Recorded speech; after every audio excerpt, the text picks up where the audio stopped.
Yeah, sure. Well, some American students, and I use that term deliberately without regards to ethnicity, objected to giving over of the school to Mexico for the day and protested it by wearing American flags or American flag apparel. Mexican students, I don't say Mexican-American for the reason that will be obvious, threatened them with violence for wearing the American flag. I'll say this for the benefit of a small portion of you out there. Yes, I understand this was a provocative, in-your-face protest, but I don't care. That is, after all, what the Boston Tea Party was. I learned that in Canada. Well, rather than take action against those threatening violence, the principal of that school, showing the moral and physical courage and educational establishment it is so famous for, sent home the kids wearing the American flags in an American school in the United States of America. That's what the principal did. This, of course, is at Live Oak High School, also in California, in Morgan Hill, to be specific. Am I surprised that the mouth breathers who dominate the school system in the Ninth Circuit concluded that upholding the rule of law was just too much work? Of course not. I don't believe in leprechauns. This, though, regardless, if it is repudiated upon appeal, marks an official recognition that we are not one country.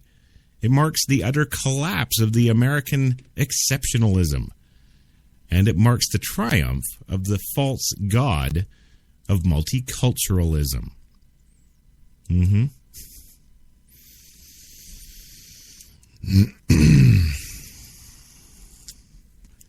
Well, I've looked all over this land. State courts, federal courts. Courts keep upholding this ban in issue after issue. They keep upholding the school's abilities to ban flag shirts, flag hats, flag shoes, flag backpacks. And do you know why? It's to avoid racial strife. Yeah. 9th District Court. Quote, schools can ban the American flag to avoid racial strife. That is directly from them. Yeah. They ruled. I can't believe that they ruled on this. This school did not violate the constitutional rights of its students.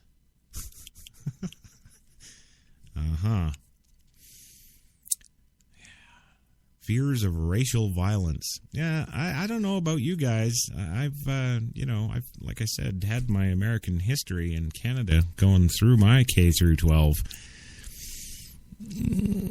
Americans aren't a race. It can be proven no more quickly than look up #Ferguson. The black people, they're American. The white people, they're American. Are they on the same side? Not entirely. Why? Well, racial differences of opinion, I think, would be the polite way to put it. But they're all American. They all fly under that same flag, don't they? Right, so Supreme Court, get your head out of your ass. What are you talking about racial strife? And with this whole Cinco de Mayo thing, are we really talking about Americans versus Mexicans? Well, here's a question. What are Mexicans doing in American schools? Oh, wait. See where I'm going there? Right. So, illegal immigrants are pressuring the schools that they go to illegally to have us change our policy and not show our country's flag because it offends the illegals. I just want to be clear on this.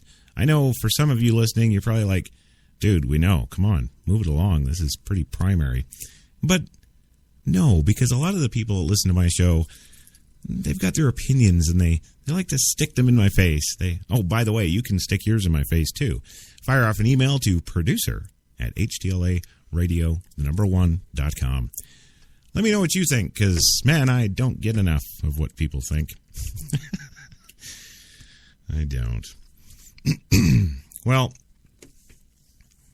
there are some groups supporting some of the students involved. The American Freedom Law Center, for example, they're one of the heavy hitting organizations that support the targeted students, slamming the ruling as a discriminatory attack on the First Amendment. Quote, "It is truly a sad day when government officials are permitted to ban the American flag on a public American high school campus for any reason," said the AFLC co-founder and senior counsel Robert Muse, who argued the case before that Ninth Circuit, that group of lovelies I gave you that lovely ruling from. Here, school officials feared that our clients would offend Mexican students if they wore the flag shirts to school on Cinco de Mayo. So they ordered the students to either remove their shirts or leave school in direct violation of their First Amendment rights.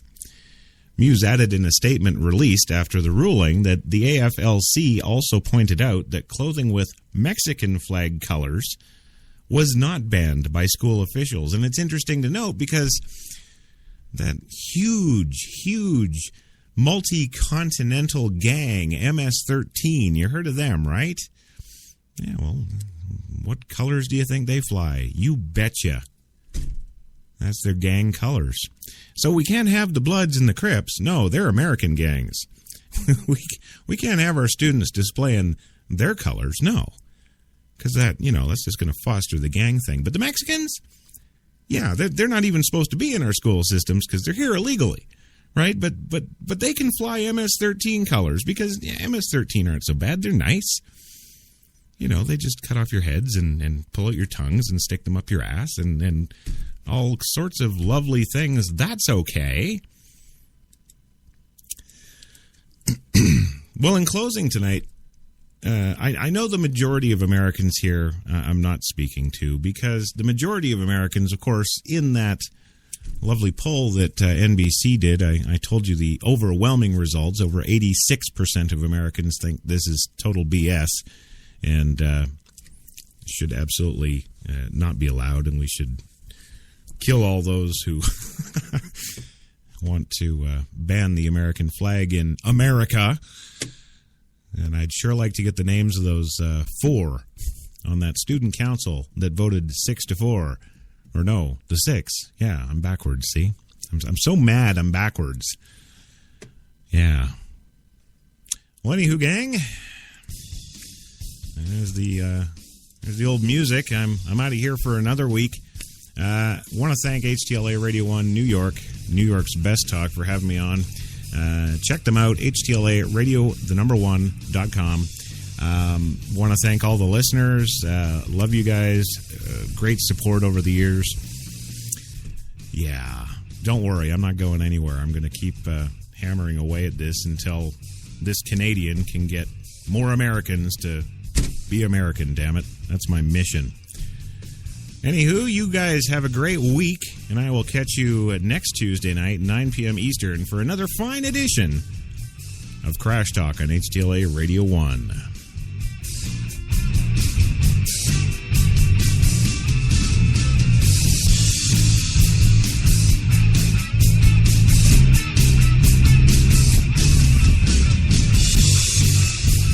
Hi, I'm Gil Fulbright. The people that run my campaign, they've made this commercial, and I'm in it. This campaign, it's not about me. It's about crafting a version of me that'll appeal to you. A version that visits random work sites with paid actors pointing at things. A version of me that doesn't find old people loathsome or pointless. Has a conventionally attractive yet curiously still family. Listening to my constituents, legislating, these are things I don't do. What I do is spend about 70% of my time raising funds for re-election. I'd do anything to stay in office. My name's Gil Fulbright, but hell, I'll change my name to Phil Goldbright or Bill Fulbright or fill up my mouth with farts. These are the things that are important to me. And these are the fine people that finance my campaign. Now, in order to do these things, I have to stay in office. And to stay in office, I have to keep these guys happy. Now, if any of these things make these guys unhappy, well, my hands are tied. So come November, the choice is clear. Do you want another spineless mouthpiece for special interest in lobbyists? Or a spineless mouthpiece for special interest in lobbyists? I'm Philip my mouth with farts, and I approve this message. Well, there he is. Oh, yeah. Well, good morning, good afternoon, good evening. Whatever it may be to you. Yes. Of course, today, it's 3 p.m. Eastern in the big city of New York. Yes, it is. We got a show for you today. Yes, it's Coffee and Cigarettes, your Friday Frappuccino. For this Friday, the 22nd of May, yes, 2015, where it is currently 74 degrees in the big city. Oh, yeah. It's cloudy, but it's 74. Yeah, we're just good with that.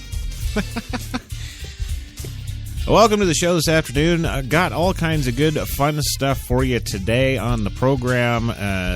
Too much fun to list, actually. It's beyond being able to list. That's what it is. It's just that awesome. It's all coming up right there. Or it's all coming up right here. What the hell am I talking about? Yeah. And who the hell am I?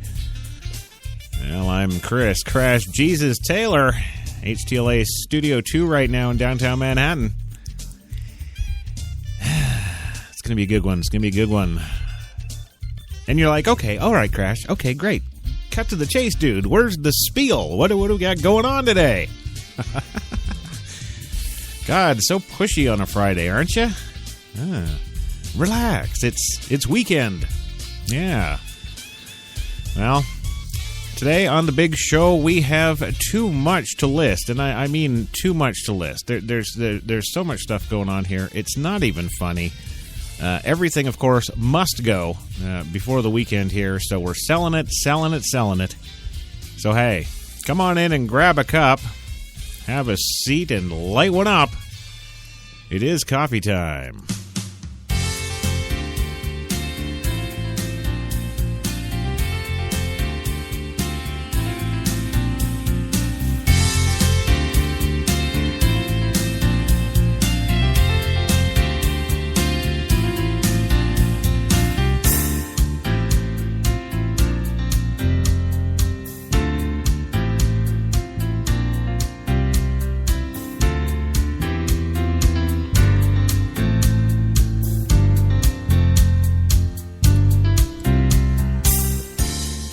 Good morning, good afternoon, and good evening, whatever it may be to you. Welcome to the show today, Coffee and Cigarettes, your Friday Frappuccino. Of course, this show, as always, is brought to you by the fine folks at Tim Hortons, New York City. And indeed, Tim Hortons across Canada. Yes, that's right. How do you like that, American pigs? Yes, you got Canadian commercials. Ha-ha! Yeah. Well, if you're not all doing the capitalism thing, hey, somebody's got to do it. So, yeah, Canada will pick that up for you, no problem. Good stuff on the show today. All kinds of good stuff. Of course, the one, the only Jenny McCartney, former social media goddess of Facebook and Twitter, is with us today in the booth, pushing those buttons, making us go today. And, of course, what buttons is she pushing? Yes, inquiring minds want to know. Well, she's pushing the buttons on the PreSonus 2442 digital broadcast mixer. Yes, the broadcast joy that is the PreSonus mixer. It's a sensational piece of kit, and we couldn't be happier with it. If you're into anything to do with professional or digital audio, certainly you already know what we're talking about, but yeah, if you don't, get on over to PreSonus.com and check them out. You'll be glad you did. Yes. Actually, funny little side note, too. I was actually made aware earlier today that Well, geez, darned if we don't use the damn same equipment as the Adam Carolla show in Los Angeles. Huh? There you go. Did not know that, but hey, at least they're following suit properly. At least we're keeping them in line. Yes, as it were. Yes, once again, Adam Carolla is via PreSonus 2442s. Yes. Oh, man, that Timmy's is good today, isn't it? Yeah. Oh, right, I guess I got to get on with the damn show. That's right. Well, of course, I do have to also mention that today's show is... Powered by Procast. Whew.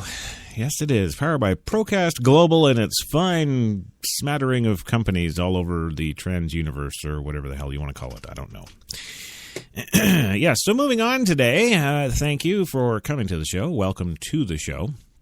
Of course, you can catch us on iHeart, iTunes, Spreaker, Stitcher, Podcast One, Fun. There's more, too. I don't know what the hell they are, but welcome from wherever you're listening from.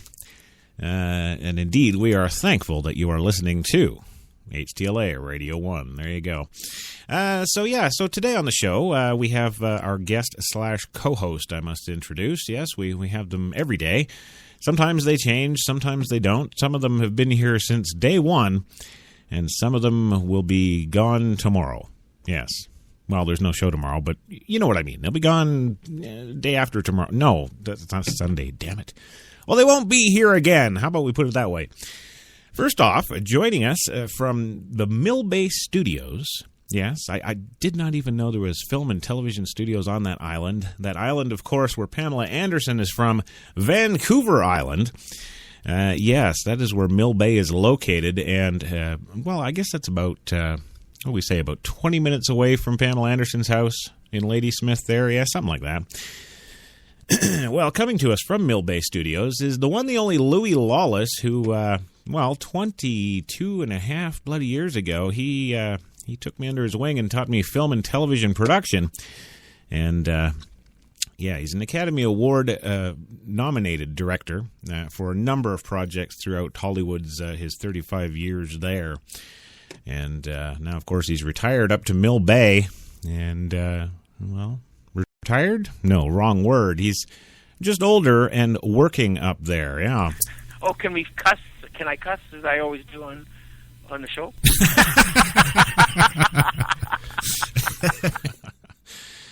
I've got the button, Louis. You know that. It's okay, you know? Use power. That's why power is corrupt, and it is. We see it every day. You see it in every job. It's the same thing. Well, that's true, and I don't know what that has to do with anything, but thank you.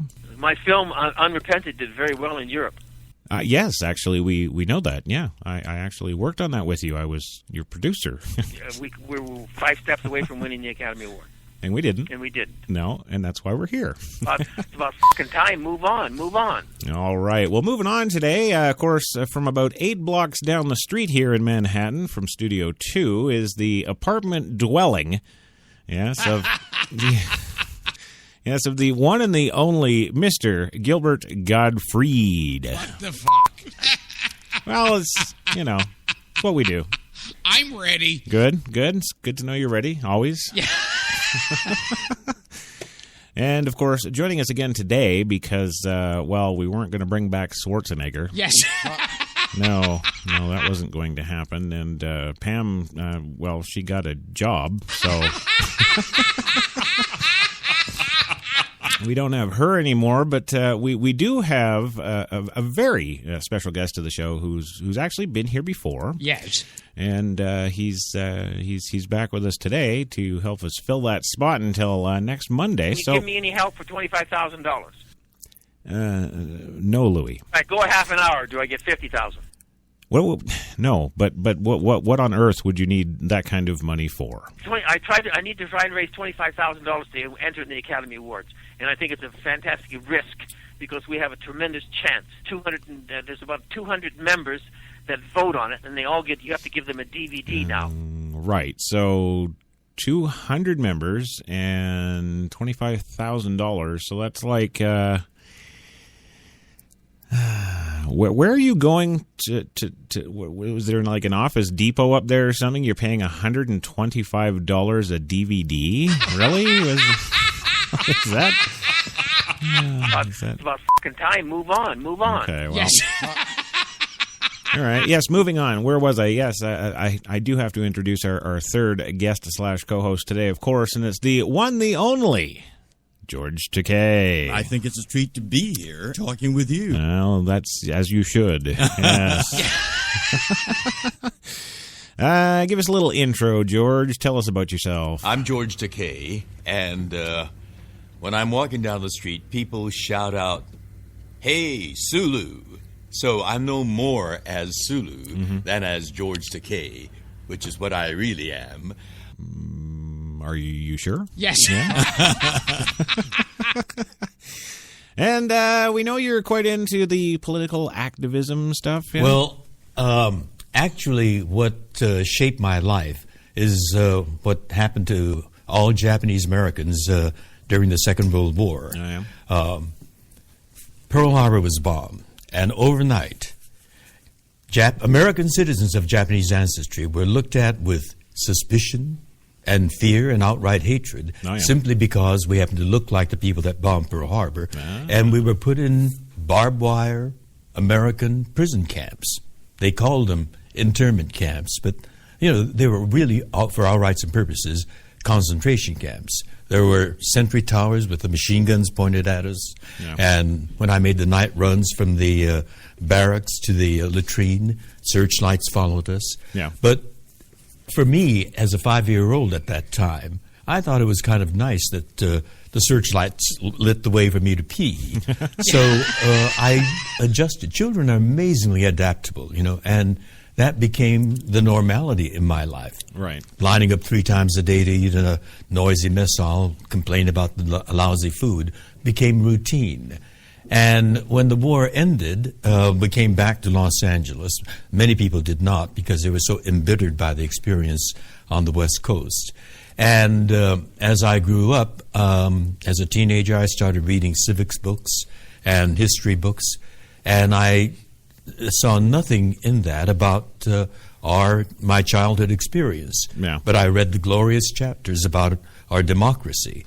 And so I engaged my father in long discussions after dinner, trying to reconcile, our imprisonment during the war and all the ideals that I've been reading about. And my father said to me, our democracy is a people's democracy.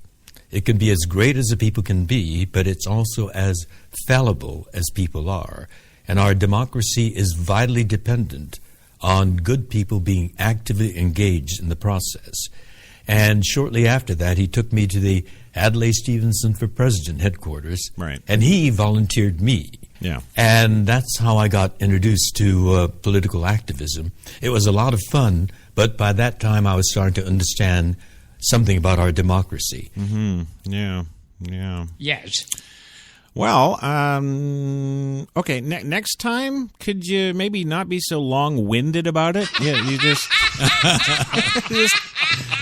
kind of goes on and on and on, Yes. It's about fucking time. Move on. Yeah, I was going to say, we should do that. Yes. Yeah.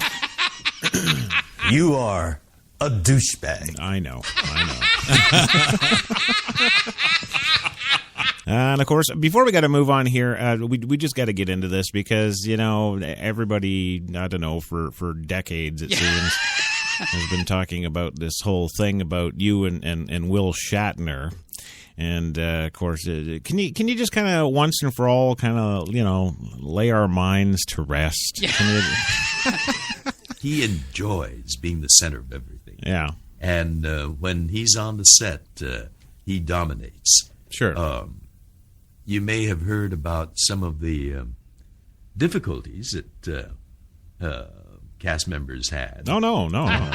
We might be preparing a scene where it'd be a close-up on you, and then it would shift to Bill, and then you'd see Bill in a whispered conversation with the director, and the setup was changed, and it was on Bill, and you were the offstage voice. Ah. And so things like that, sometimes has a way of rubbing you in one direction. Yes. But, Captain Kirk is a Bill Shatner creation. Right. It's his metabolism. I mean, he vibrates Captain Kirk. And so it's, Bill's unique talent, energy, and persona that made Captain Kirk the kind of character that he was. Okay. So, it was fun to watch him act. Some of those scenes that he did were just inspired. Oh. Wonderful acting. And, in television, you don't get to rehearse that much. Right. So, to see an actor be able to produce, and then you have a second take, and there it is again, and it's a little different, and it's a little bit better. It's he was fascinating to watch. Sometimes difficult to work with. Yeah. Okay, you didn't have to go into that much bloody detail. Holy Christ. We just wanted to clear up the bloody thing. Yes. We didn't need to know. We didn't need to know every bloody take and. Man, but the real question that everybody wants to know is did you get it on with them? Yes. Did you hit that? Do you think I'm sexually aroused by Mr. Shatner? Damn straight. Yes, I do. It's about fucking time. Move on. Yes. Well, yeah, we do actually have to move on. Well, thank you, George, for being here again, and it's great to have you here again, as always. I did not sleep with him. Never said you did. No. No. But thanks for bringing it up. It's good to have that out in the open, and now we all know. Yeah. Okay, well, moving on. Before we get rolling here with the show, of course, we got to do Gilbert's song. Yes. Of course, his song, many of you may or may not know that Gilbert he was in Problem Child, the movie. Yes. He was in Problem Child 2, the sequel. Yes. And Problem Child 3, the made-for-television drama. Yes. And, of course, the fine folks in Hollywood have seen it in their infinite wisdom to give us more of this goodness. Yes, by, not even re-releasing or any of this stuff. No, they're doing a brand new Problem Child film. And of course, it's not, Problem Child 4 or anything. Yeah. No, it's the actual Problem Child original. Is that correct? Yes. Yeah. Okay. All right. So you're doing it again. What? They're just bored and need more money, or what? I don't know what that is. Bullshitters, never keep your mouth shut. Always hustling. Always looking for something to do and putting things together. That's a American. Look how they took the country away from England. There we go with England again. Yes. Yeah. Well. So, yes, Gilbert, if you could, without further delay, please get to your Problem Child promotional song. Yeah. Na, na, na, na, na. Ba, ma, ma, ma, ma, ma, ma. Oh, yeah. Who wants to grow up? Who wants responsibility? Oh, no, not me.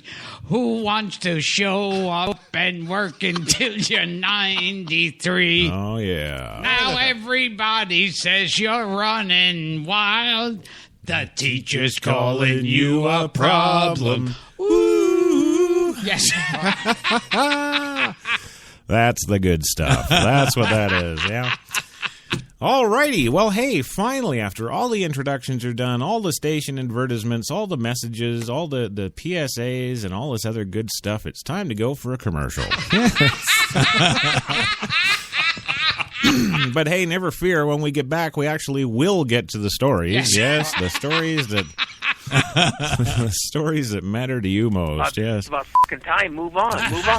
All right. Well, moving on. We're going to be gone for 2 minutes. We'll be back, and when we come back, we're going to tell you about ISIS and the new terror threat. You've got it locked to HTLA Radio 1, New York.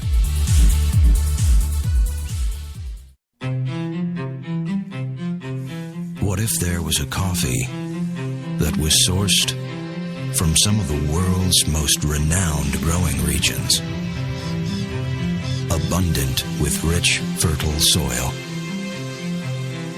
What if this coffee was picked at the perfect moment, then packed meticulously and shipped carefully to be roasted under the watchful eye of coffee masters? What if it was expertly blended, ground, and sealed, ensuring maximum flavor and freshness, then brewed in small batches and always served fresh within 20 minutes, just the way you like it? Now, what if this coffee just happened to be the coffee you already know and love? Tim Hortons. Always fresh, always great tasting coffee. Man, I've been to a lot of places over these past 50 years. Seen the whole true north strong and free. 'Cause I've been everywhere, man. I've been everywhere. I've been to Cooksville, Stouffville, Bainesville, Bowmanville, Bonneville, Unionville, Oakville, Dunville, Brockville, Boucherville, Melville, Drummondville, Kentville, Grenville, Morinville, Maryville, Parksville, Stephenville, Sackville, Spring Hill, Westville, Walkerville, hanging on a windowsill. Hey! He said, wow, that's a lot of places. I said, hang on, there's more. I've been to Moncton, Picton, Shannon, Vernon, Stellarton, Hamilton, Nipigon, Nobleton, Yorkton, Brighton, Bolton, Beaverton, Brandon, Edmonton, Walkerton, Wyerton, Granby, Miramichi, Charlottetown, Burnaby, Yellowknife, Whitehorse, Corner Brook, Nunavut. I've been everywhere, man. I've been everywhere, man. I crossed the prairies bare, man. I breathed the mountain air.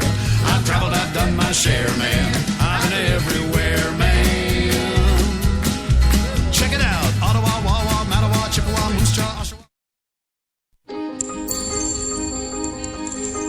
Some said the U.S. has lost its innovative power. We said America is lighting the way as the innovation nation.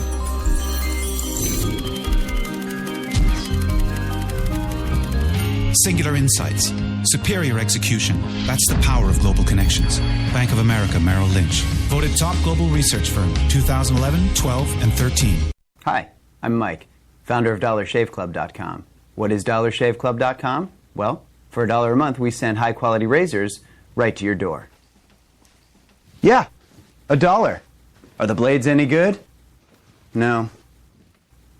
Our blades are f***ing great. Each razor has stainless steel blades, an aloe vera lubricating strip, and a pivot head. It's so gentle a toddler could use it.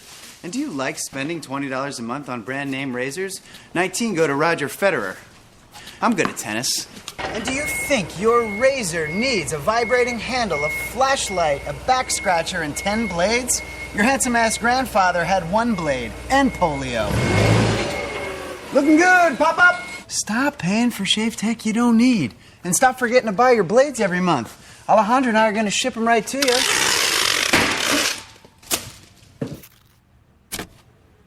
We're not just selling razors, we're also making new jobs. Alejandro, what were you doing last month? Not working. What are you doing now? Working. I'm no Vanderbilt, but this train makes hay. So stop forgetting to buy your blades every month and start deciding where you're going to stack all those dollar bills I'm saving you. We are DollarShaveClub.com, and the party is on.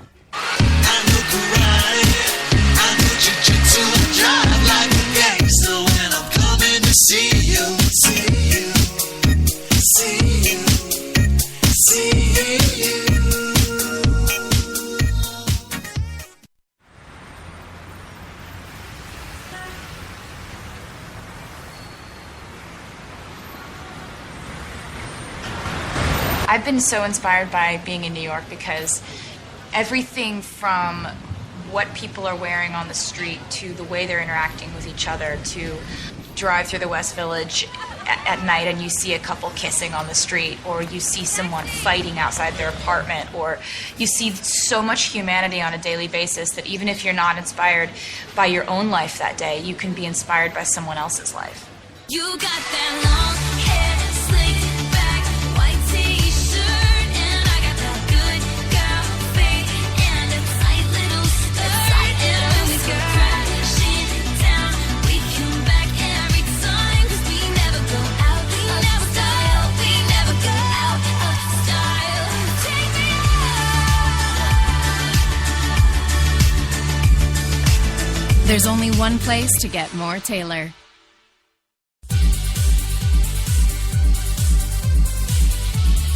We're New York's best talk radio, HTLA Radio 1. We hugged in the elevator. Yeah. And I still have an erection.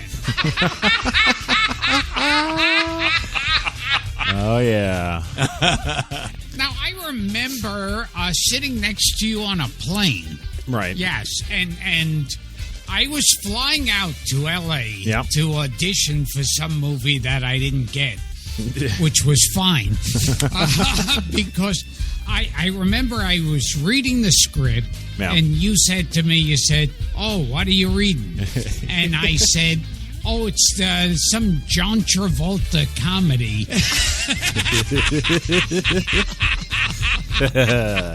Called The Expert. Yes.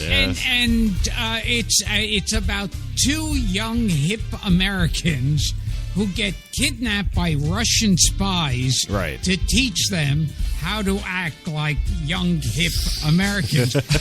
And you, being a fortune teller, said, "Oh, that sounds like a piece of shit." Yeah.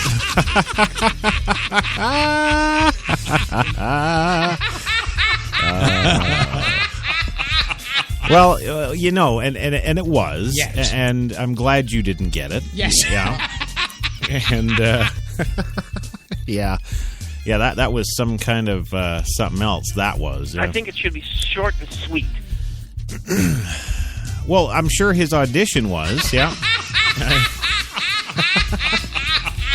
I don't know. Travolta. Yes. He can act maybe on a good Yes. day, but I don't know. Writing is definitely not that man's strong suit. No. Of course, George would probably want to bang him. Yeah. You are a douchebag. Yes, I am. Yes. Yes. Welcome back to the big show, of course. Today, your coffee and cigarettes Friday Frappuccino, HTLA Radio 1, New York's best talk. This is the 22nd of Friday. Yes, the 22nd of Friday. Yes. Yes, May 2050. There we go. That's what I meant to say. Yes. Well, moving on along here, now that we've done all the bloody intros, which took 20 bloody minutes, we can actually get on with the show. Yes. Well, of course, ISIL and ISIS takes the cake today for all the headline toppings. Yeah. Islamic State militants seized another town in western Iraq's Anbar province just days after capturing the provincial capital of Ramadi, a tribal leader told the Associated Press today. Meanwhile, in neighboring Syria, activists said Friday that the militants have killed dozens of pro-government forces since taking full control of the ancient town of Palmyra earlier this week and seizing more than half of the nation. Iraqi Sheikh Rafi al-Fadawi said that the small town of Hasiba, which is about 4 miles east of Ramadi, fell overnight. Police and tribal fighters withdrew after running out of ammunition. Yes. Yes. We have not received any assistance from the government. Our men fought to the last bullet, and several of them were killed, he said. The Islamic State has edged closer to the strategic government-held Habanaya military base, he added. The situation is very critical. The militants are about 5 kilometers or 3 miles from Habanaya base, which is now in great danger. Iraqi security forces will likely begin a counterattack on Ramadi in days or weeks rather than months. A senior coalition commander in Iraq told USA Today on Friday that the official spoke on condition of anonymity because he was not allowed to speak. Right? All right. I can't say anything. I know a guy who knows a guy, right? Yeah. Well, the White House has described the fall of Ramadi as a setback. Yes. but said that it is not a strategic disaster that would alter the strategy in Iraq. There are between 2,000 and 3,000 Iraqi army forces near the city. Several thousand Shiite militia forces are also streaming into the region and will be part of that operation to retake Ramadi. The coalition also reported that Iraq's security forces have made progress in battling Islamic State militants around Bajiji oil refinery, about 130 miles north of Baghdad, according to the statement Friday. In Syria, Babar's al-Talawi... I used to think it was just a kid's book. Yes. Yes. Oh, look, it's Babar. Yeah. Yes, well, Babar al-Talawi, an activist in the central province of Hormuz, and an opposition Facebook page, said as many as 280 soldiers and pro-government forces have been killed in Palmyra since it was captured. The Britain-based Syrian Observatory for Human Rights said it had been told that the militants have executed at least 17 people and taken control of the nearby ancient ruins, a UNESCO World Heritage Site. Yes, those ruins again. Yeah. Well, the Islamic State has also seized Al-Tanif, also known as Al-Walid, the last border crossing between Syria and Iraq that was controlled by the Syrian government, the Syrian Observatory for Human Rights said yesterday. The United Nations said it received reports that Syrian forces prevented civilians from leaving the town, according to the BBC. Ravina Shamdasani, a spokeswoman for the UN in Geneva, told the broadcaster about a third of the town's population of 200,000 is believed to have fled. Many civilians could not leave until Wednesday or Thursday after government forces had left, she said. The news comes after Syrian state television said late Wednesday that pro-government forces had withdrawn from Palmyra after evacuating most civilians there. So there's your ISIL breakdown. There it is. That's the big word from over there. Yes. Yes. And I don't even know why we said anything about that, because to the good old USA it means shit. It doesn't matter. It doesn't mean anything at all. But George Takei there, yes, the big man himself here, he's agreed to help me. We're going to be working on a little project over the weekend. Yes. George is going. Well, actually, he has, but he's made this little clip, and this little clip is George's experiences when he first had his first sexual experiences. Yes. Yeah. And it was all about this young boy named Bobby. And Bobby was, of course, his man crush. Yes. And, I'll let George tell it. Go ahead, George. The boys around me were saying things like, Sally is cute. Right. Or Monica is hot. Mm-hmm. And I thought Sally and Monica were nice. But who really got me excited was Bobby. Oh, yeah.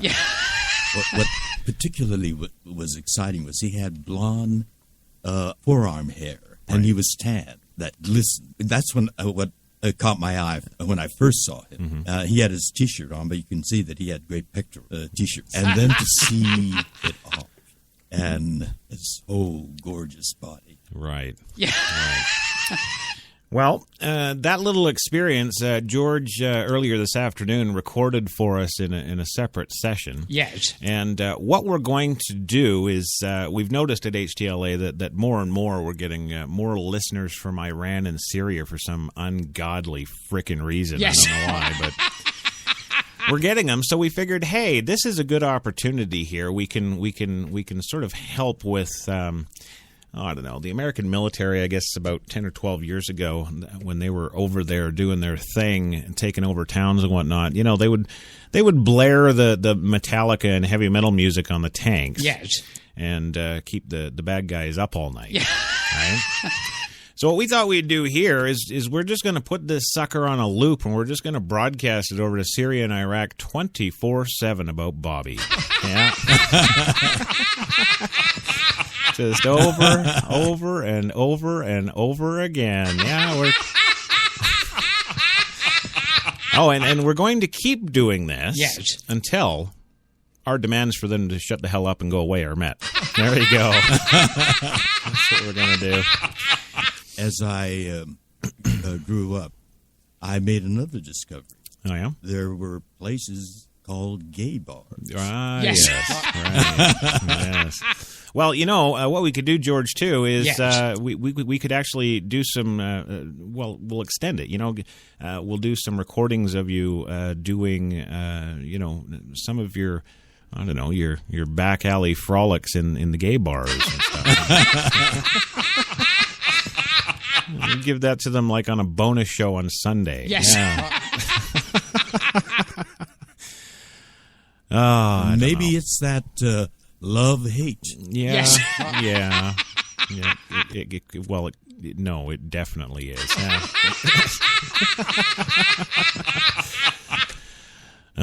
We'll. It's going to be fun. It's going to be fun. Yes. I'm gonna definitely enjoy doing that to the little motherfuckers. Well, let's see. What's big on the news? Oh, George isn't going to like this. Yes. Yes, news out of Ireland today. Yes, Irish gay marriage vote may actually end up paving the way for abortion rights. Yes, and they might be retroactive too. Yes. Well, in Dublin today, a leading voice in Ireland's campaign to block same-sex marriage said today that if voters are if they hear back from the voters overwhelmingly on the issue, then abortion rights may be the next long-standing social matter to face a referendum in the nation. An estimated 3 million Irish residents are expected to cast ballots today on a referendum to approve same-sex marriage. A, quote, yes vote would change Ireland's constitution to give gay couples the same rights as married heterosexual couples. Quote, if this thing is carried by a big margin, then you would very much expect the pro-life section of our Constitution to be targeted next, says David Quinn, the founder and director of a Dublin-based Iona Institute. If they win, the yes vote will clearly be thinking, well, if we can beat them on the gay marriage issue, then we can probably beat them on the abortion issue too, he added. Well, the Iona Institute is a socially conservative group that promotes traditional Catholic values and interpretations of religion and family, as well as running the institute. Quinn is also an outspoken journalist and former editor of the Irish Catholic newspaper. Quinn's comments came just hours before the polls close in Ireland on the national referendum that could see this traditionally Catholic country become the first nation in the world to adopt gay marriage as a result of a public vote. Since 1983, women have only been allowed to have abortions if the mother's life is deemed to be in danger. That's why you saw all those Irish guys running around with knives at their throats. Well, the concession to an outright ban was bitterly contested and been a near-contestant source of debate. Quinn, who during the same-sex marriage referendum campaign has been advising the influential no vote group Mothers and Fathers Matter, conceded that abortion rights in Ireland have been under pressure for a long time. Niall Bennon, a chief executive of the Irish Family Planning Association, a charity and source of information for sexual and reproductive health services, said that during the last decade, Ireland has seen major attitude changes in relation to abortion. Opinion polls and research consistently show increased support for access to abortion within Ireland, he says. There's much public and political appetite for reform on our abortion laws, with many politicians publicly stating that a referendum to repeal the Eighth Amendment of the Constitution is a mandate that lies with the next government, Bennon said. Many Irish women travel to receive abortions in the United Kingdom where it is legal. A few thousand did so in 2013, according to Britain's Department of Health. The Irish government has not made public any plans to reopen the abortion debate or suggested that a national referendum on the issue to be considered. Prime Minister Enda.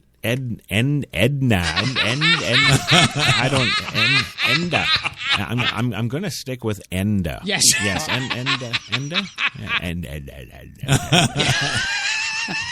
Yes, the Prime Minister Enda Kenny's centre-right Fine Gael party was not immediately available for comment. Well, that's probably because it would have been bad. Yeah. But what are you going to do? What are you going to do? And it's funny, too, because the way this kind of thing pans out in America, yes. You get the public opinion, oh, we want this. No, okay, you want that. Okay, you can have that if you vote for it. Okay, well, we'll vote for that. All right, well, go ahead and vote for that. Then the vote gets defeated. Yes. And then so who knows?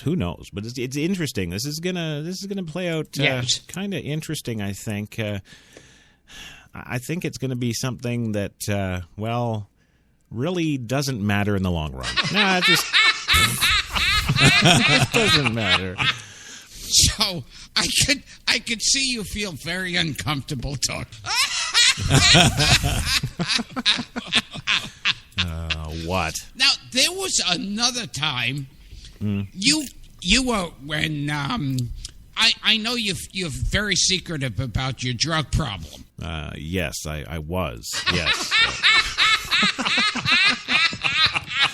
I was, but no more. Yes. No, I'm completely out of the drug closet. Yes. I wasn't expecting that reaction. Well, you got it. That's what you kind of get around here. It just doesn't matter. Yes. Well, moving on, I got some kind of interesting news, unlike the last story. Yes. Yeah, a Seattle couple. Yes, an older couple. Yes. Well, they've died, and now get this: the U.S. government is $847,215.57 richer. and of course, I'm not talking about the death tax. Yes. No. Peter Petrusek escaped Czechoslovakia during World War II and met and married his wife Joan, an Irish immigrant, in Canada. The pair ended up making Seattle their home in the late 1950s. Joan died in 1998 at 79 years old. And when Peter passed away in 2012 at 85, their identical wills made clear that they wanted to leave their entire fortune to, quote, the government of the United States of America. While it isn't clear why the couple chose such a beneficiary, the U.S. Assistant Attorney who worked with the Treasury Department to accept the funds last week suspects it was a, quote, thank you to the country that gave them a fresh start at life. It's pretty obvious these folks felt pretty proud they were U.S. citizens, he tells ABC News. I'm just glad they're both dead now and don't have to see this.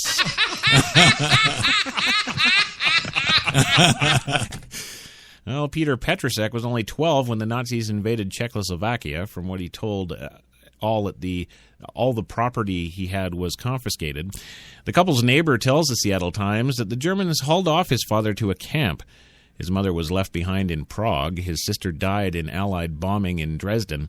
And Petrusek was put in a youth camp linked to the German Air Force. He and his wife had no children or living relatives when they died, and it took some time for their 1977 Ford Granada yes. gun collection and artwork to be sold. The officials had to work out where the money would go. They decided on the Treasury's general fund, though it took a lifetime to acquire the $847,215 donation. Would have covered just 7.63 seconds of U.S. government spending last year. Well, based on, of course, the $3.5 trillion budget, the Times reported. Well, in other Nazi-related news, Hitler's long-lost bronze horses have been found.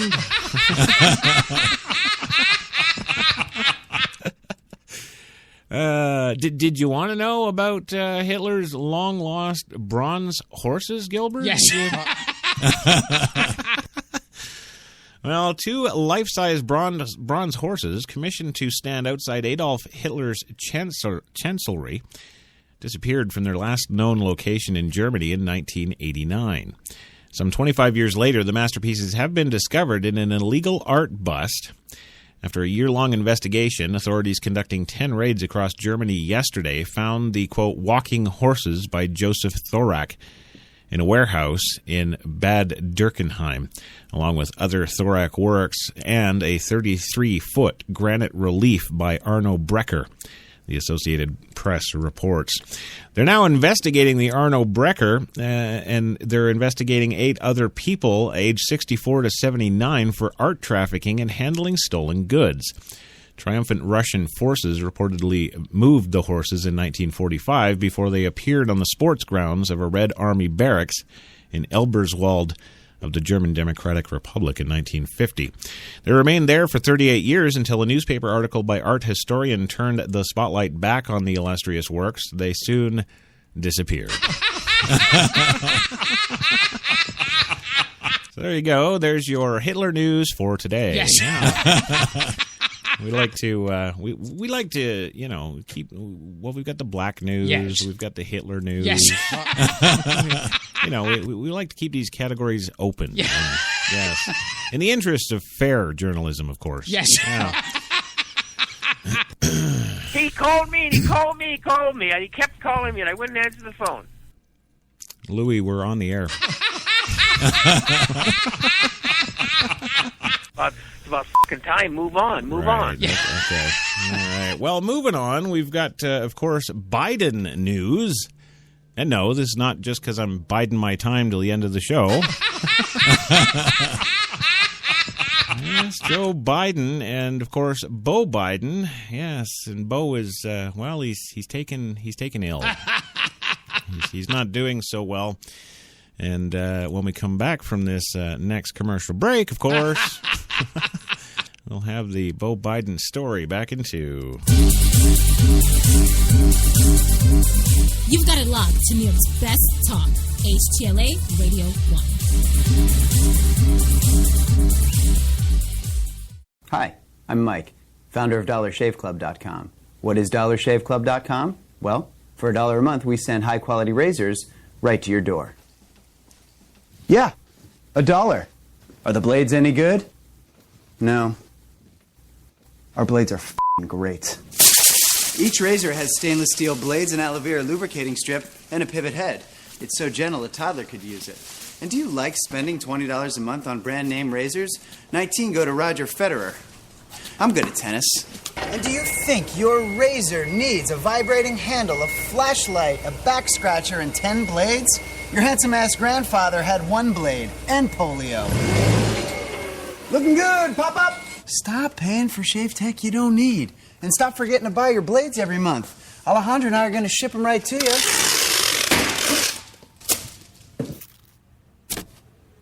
We're not just selling razors, we're also making new jobs. Alejandro, what were you doing last month? Not working. What are you doing now? Working. I'm no Vanderbilt, but this train makes hay.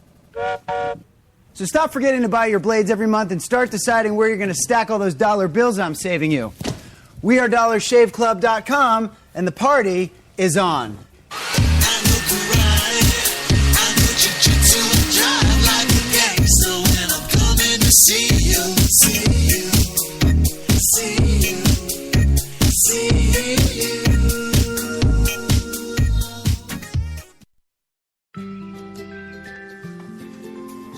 It could be 7 in the morning. Or 10 at night. In Chilliwack, BC. Or St. Peter's, Nova Scotia. It could be Michelle. Or Mark. Or Jen. But whenever. Wherever you order that cup of Tim Hortons Premium Blend Coffee. You know that it's always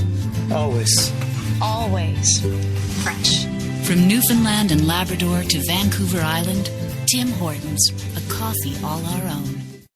When we arrived at our hotel in New York, the porter was so incredibly careless with our bags.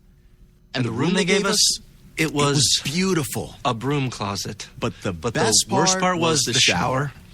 My wife drying herself with the Egyptian cotton towels. Shower curtain defined that whole vacation for her. Don't just visit New York. Visit TripAdvisor New York. With millions of reviews, a visit to TripAdvisor makes any destination better. Some said the U.S. has lost its innovative power. We said America is lighting the way as the innovation nation.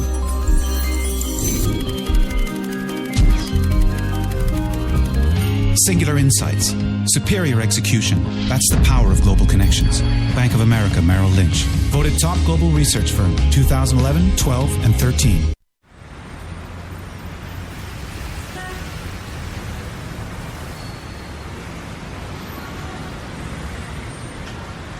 I've been so inspired by being in New York because everything from what people are wearing on the street to the way they're interacting with each other, to drive through the West Village at night and you see a couple kissing on the street, or you see someone fighting outside their apartment, or you see so much humanity on a daily basis that even if you're not inspired by your own life that day, you can be inspired by someone else's life.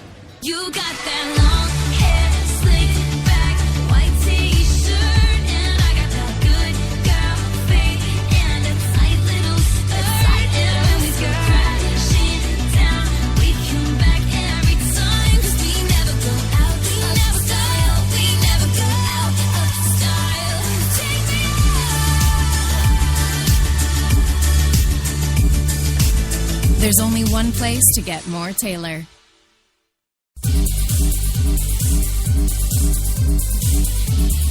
We're New York's best talk radio, HTLA Radio 1.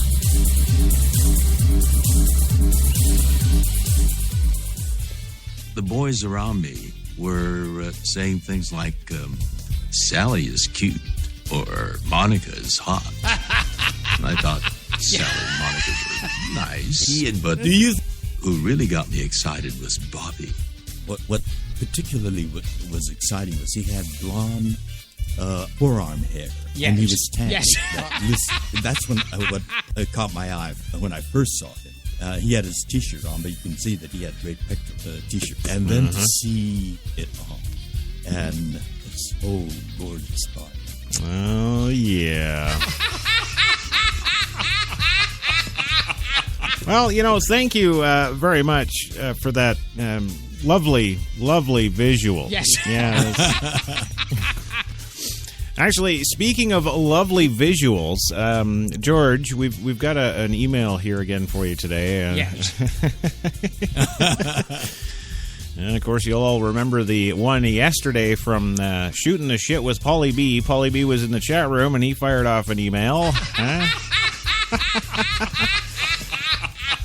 Of course, his question to George was, how often do you bang Brad? Yeah. And, of course, George answered every day. Yeah. So, yes. Well, now we've got an email from somebody else, Apocalypse. Yes, that's right, Apocalypse. Actually, Apocalypse is listening in the Spreaker.com chat right now. You can go hang out with Apocalypse. He just sent us this email for George. Wanted to know how often George beats off. So, what do you say, George? How often do you beat off? Every morning. Yeah. Of course. And is that before or after the sex with Brad? Yes. Yeah, that's what I want to know. I don't know. No, we don't want to know that. No. No. I'll just leave that alone. Yes. I'll just stop right there. Thank you, Apocalypse, for your email, as always. Yes.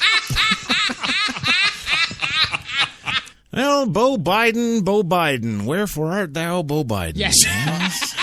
Well, and the eldest son of the vice president was hospitalized at a military hospital because it was secure enough to allow regular visits from his father, a hospital spokesman said Friday. Oh, see, that's funny. That's funny because, the headline is, Bo Biden at military hospital so father can visit. And when I read that, I was like, what? Biden can't go to a regular hospital? What the hell? I don't really think ISIS is going to leap out and get him at somebody Memorial Hospital. Yes. No, I don't. I think he's safe there. Well, Bo Biden, 46 of Greenville, Delaware, was hospitalized Tuesday at Walter Reed National Military Medical Center in Bethesda, Maryland, according to the vice president's office. Walter Reed's spokesperson, Sandy Dean, would not say whether he remains there, and she asked not to be named. All right. writes, Sandy Dean, I won't say a word. Yes. The suburban Washington hospital, quote, often admits individuals as a matter of security precaution, she said. The vice president and Dr. Jill Biden's regular visits to see their son necessitate his treatment in a facility that's more secure than a traditional hospital. Piss on Americans. There you go. That's right. Your hospitals are not good enough for us. Yes. Yeah. Well, it remains unclear when Beau Biden, a former two-term Delaware attorney general and expected candidate for governor in 2016, was admitted, and no one in the office of his father, Vice President Joe Biden, has responded to repeated phone calls Tuesday. He called me, and he called me, and he kept calling me, and I wouldn't answer the phone. Yes. No. Yes, we all believe that Biden calls you. Yes. I don't think so. I did not sleep with him. I bet you did. Yeah. Well, Beau Biden is a major in the Delaware Army National Guard. First priority for hospital admission goes by active duty service members, according to the Defense Department guidance that governs admission to military hospitals. He hasn't been on active duty status during the past 2 weeks, says Lieutenant Colonel Len Gutierrez, spokesman for the Delaware Guard. Beau Biden deployed to Iraq as a military lawyer for 12 months. Oh, so he's seen all the shit. Yeah. Oh, yeah? Well, I was a lawyer in Nam. Yes. Yeah. Yes, from 2008 to 2009, and his health has been a matter of concern for at least 5 years. In May 2010, he was treated for what doctors described as a mild stroke and missed several weeks of work. In August 2013, doctors at the University of Texas, Maryland Anderson Cancer Center removed a small lesion from his brain after he became weak and disoriented during a family vacation in Indiana. Since his 2013 procedure in Houston, Beau Biden has avoided interviews with the media and the public eye altogether, skipping events and issuing few public comments during his last year in Delaware's top law as Delaware's top law enforcement official. I guess that just goes to show, when you open up the head of a politician and take a little bit of brain matter out, that's all there is. That's nothing. Bullshitters, never keep your mouth shut. Always hustling, always looking for something to do and putting things together. That's American. Look how they took the country away from England. We go with England again. Yes. Yeah.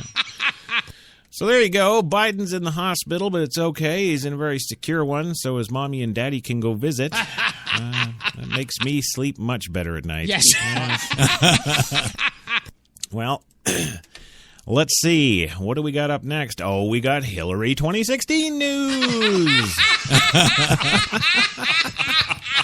Of course we do, because that's how we roll. Yeah. Well, in Washington today, the State Department released hundreds of Hillary Clinton's emails related to the 2012 terror attack on Benghazi on Friday. The emails were from the personal email account she used while she was Secretary of State.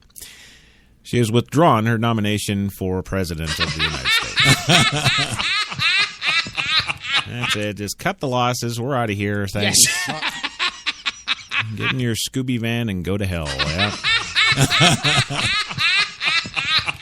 Well, now finally today we got kind of a funny little story that, it just kind of reiterates my trust and faith in that 53rd position globally that the United States holds in education. Oh, yeah. Yes, I don't think they intended this with the story. It's about an 11-year-old who graduates college with 3 degrees. Yes. Yeah, 3. Yeah. But as you'll soon see, I will reveal to you, in said story, it only reaffirms even our geniuses are idiots. And you're probably wondering, why do you say that, Crash? Well, hey, an 11-year-old Sacramento boy who said a regular school, quote, bored him, has graduated from American River College in Sacramento in Arc, California, alongside 1,800 other students just a couple of days ago on May 20th. Yes. All right. Tanishq Abraham told KXTV that it, quote, feels good to graduate with 3 associate's degrees. All right? Yes. Okay, that's what he goes on to say, which he earned in math and physical science and general science and foreign language studies. Yes. Oh, you don't see anything wrong with that, Gilbert? Okay, well, here's the deal.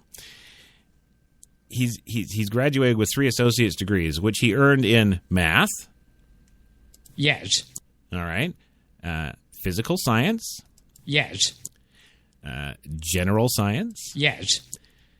And foreign language studies. Yes. Gilbert, that's 4.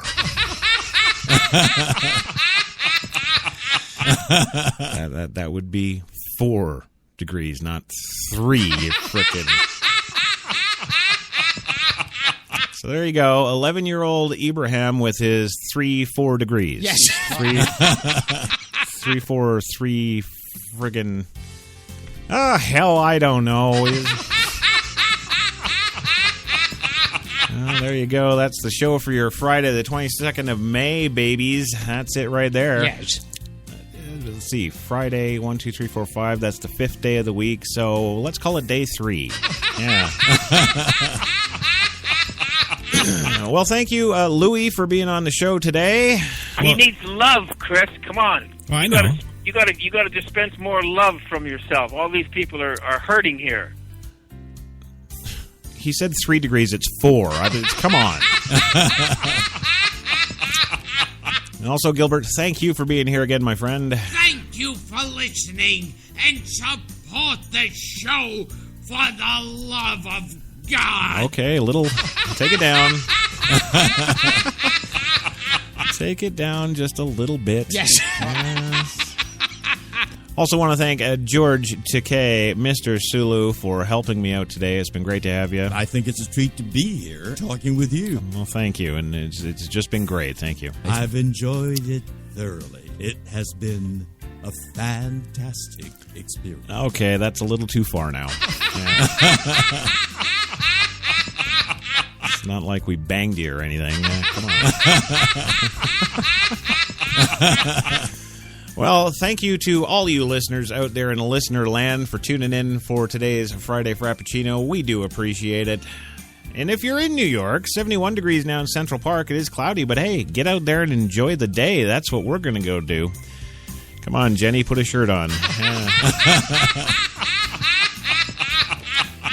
And finally, remember, life is still a poor substitute for video games. We'll see you Monday.